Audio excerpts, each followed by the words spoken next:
Hi and welcome back. In this video we are going to have a look at the SFAR or SCAR if you prefer. There are many users as of late and some are really successful with it. But is it really the meta?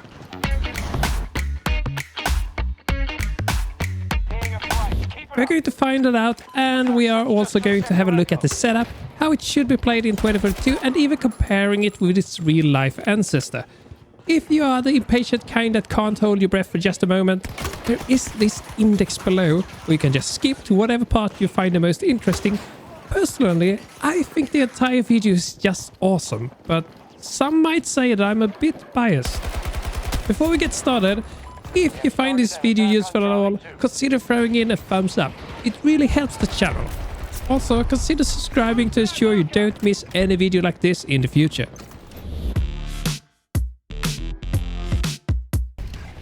In real life, the SFAR is called SCAR, which is an abbreviation of Special Forces Combat Assault Rifle. The SCAR is a group of automatic rifles developed by the Belgian manufacturer FN Herstal as late as 2004. There are a number of variations as the weapon is constructed with modularity for the SOCOM, but there are two main types. The SFAR-L for light with 556 NATO rounds and the SFAR-H for heavy with 762 NATO rounds. Both have variations for CQC, STD and LB. The SCAR was meant to be used in low quantity for evaluation in 2007, but after delays it wasn't until 2009 that the 75th Ranger Regiment became the first unit deployed into combat with some 600 rifles. Later, SOCOM cancelled the purchase of the SCAR-L and planned to remove it from their inventory by 2013. They are, however, continuing to purchase the SCAR-H, and they also plan to purchase 556 conversion kits for the SCAR-H to fully substitute the SCAR-L. Well, that is actually a whole lot of years ago, and I have no clue of how it eventually panned out. But today, the SCAR is in service in over 20 countries, such as France, Germany, Japan, Ukraine, and more. One would think that the EGLM in Battlefield 2042 would be some future variation, but already back in 2004, the nade launcher module available was named FN40GL, or Mark 13 Mod 0. Which was a 40mm nade launcher based on the GL1 design for the F2000. The FN40GL is a third generation nade launcher, which means that it's multifunctional and can be used mounted on the rifle or as a standalone system. Pretty cool, huh?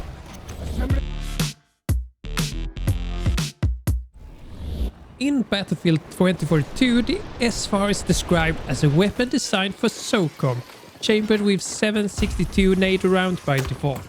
Clearly, this refers to the SCAR-H version that we talked about in the previous section. As opposed to real life, the SFAR in 2042 always comes with the EGLM mounted. The only option available are different nades that can be used, normal explosive nades, incendiary, smoke or even anti-tank. Unlike real life, you can't use it as a standalone system though, which is sort of a pity, isn't it? A nade launching module isn't something unique for the SFAR, but for now it's the only weapon that must use a module, while other weapons can change to different grips as well.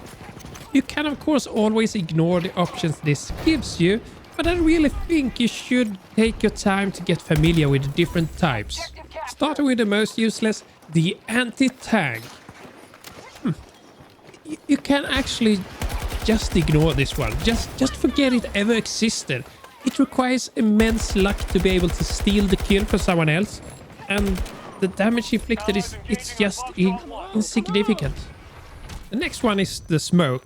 Smoke has turned out to be viable in 2042 to cover medics, advances or retreats, or simply to confuse. It behaves a bit different from previous games, and it's clearly weaker than it ever was in Battlefield 5, but it's still a valid choice, especially if you play any of the medics or Pike or Dozer.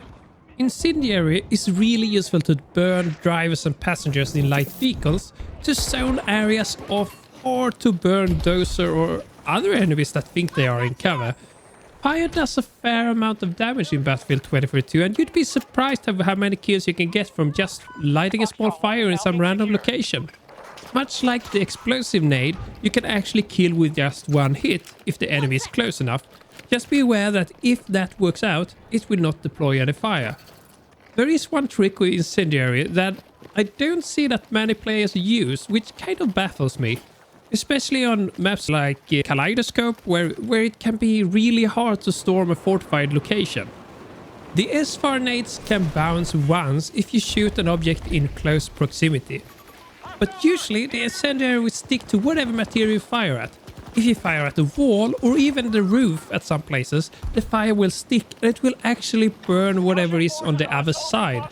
This is a sick way to burn enemy before you even think of storming any fortified position, and since it's through a wall or floor, any Irish box is rendered useless and can also be destroyed. Finally, we have the explosive type, and as mentioned before, it will kill with one direct hit if at close range. This will remove the explosion, but since it's a guaranteed kill, that might be okay. The splash damage is limited, but if you learn how to use it, it's definitely viable. So what about the actual rifle part of the rifle? It's not that unique. Once you start to use the SFAR, the ammo capacity is really limited. I advise to continue to use the high power rounds anyway. Just be a bit more cautious as you will have to reload more often. After a while, you will unlock the high power drum mag, and usually that is when people really start to appreciate this weapon. There was recently a slight buff to the headshot multiplier for the assault rifles. Make sure to benefit from it as much as possible. Since the rate of fire is fairly low and the recoil is really manageable, just click heads. I mean, it's a decent weapon anyway, but to really get its full potential, that is what you need to do.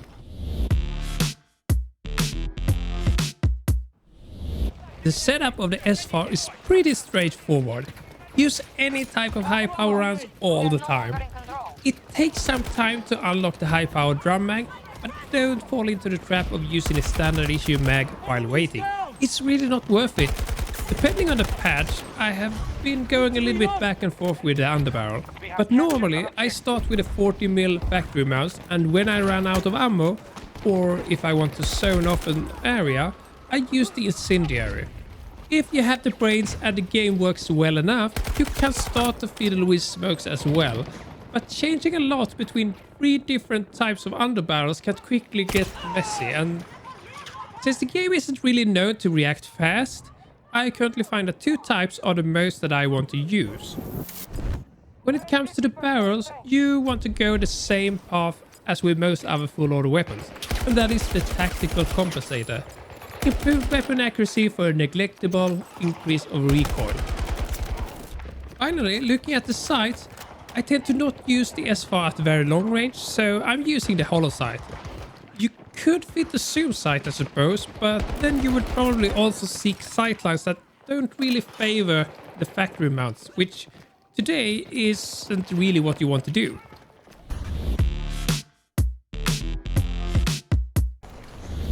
The SFAR is certainly a capable weapon, as so many players clearly can show, but is it really that good? That good that we can call it meta? Let us first contemplate it for a moment. The actual rifle itself isn't really that spectacular. It doesn't have the damage nor the fire rate to be the indisputable #1 in close combat. To think of it, there are many weapons that I would prefer in close combat before I go pick an SFAR. At medium to long range, the rifle SFAR thrives, but even at that distance I would probably prefer something like a BSB. It could be situational, but the LCMG or Avensis can be clearly better options as well, and if we consider somewhat equal weapons, the list can go on for quite some time. So the rifle SFAR isn't that special. What about the attachments then? Are they any good? The factory mount, regardless if it's the explosive type or incendiary, will kill an enemy in close combat. Just point and click.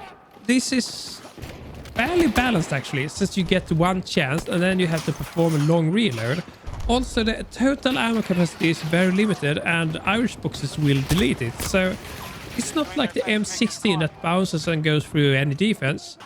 But to be fair, the nade launcher as an attachment isn't by any means unique to the SFAR. Sure, with the SFAR you need to use them, because you can't use anything else, but it doesn't really set it apart from the rest. And even if it would, while it improves the close combat performance, it's still inferior to a normal shotgun. My conclusion is that the SFAR isn't the meta. So why are so many players using it at the moment? At the end of the day, it comes down to two main reasons. First of all, it's a really good all-round weapon. It's never the best of the best, but by staying among the top weapons in basically any scenario except extreme range, it becomes a really good one. And many players enjoy the feeling of the weapon, which is a reason that shouldn't easily be discarded. Second, you can use it to unlock the M16 Vault weapon, which I believe a lot of players are interested in. Either because they want to unlock everything, or maybe because they think the nade launcher on the M16 is overpowered. Maybe they just enjoy the weapons of era past. Well, that is it for this video. Hope you all enjoyed it. Stay tuned for a new video next week. Cheers!